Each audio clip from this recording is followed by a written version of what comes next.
First of all, the working assumption that people make is you have to go to school to learn how to read, and you have to sit through a process where somebody teaches you the phonetics, and there's a lot of, at least in my era and perhaps in yours, we had to learn handwriting and penmanship, and they were all sort of folded into one unnecessarily.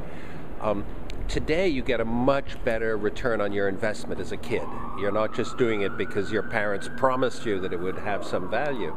So our question is, can a child learn to read in a way that's similar to how a child learns to speak? Now, the difference between speaking and reading is a few million years of evolution. So the brain did evolve, and we do naturally speak. Okay, it's something that has occurred over the evolution of human beings, and we walk too. Those are the two things that happen pretty naturally. Reading's only 3,000 years old, and the brain is in fact not wired to read.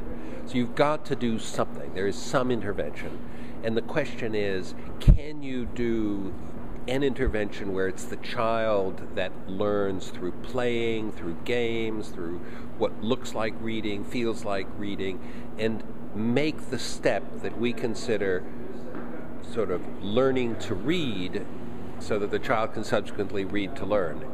And we think it's true, and we're going to try and see if we can make it happen in 6 different parts of the world for, very controlled experiments. And it's so early in this process, Peter, that I'm telling you this, way before we know exactly what we're doing, but we've assembled a great team, and we've almost been financed to do it, and it'll be the next year of what we're doing. What are you beginning to learn about the kinds of things that spark kids from kind of their natural play with computers to actually beginning to pick up and learning how to read? We haven't done enough yet.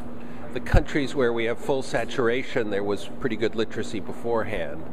What we do find is that kids value these laptops more than anything else in their whole life. They typically sleep with them.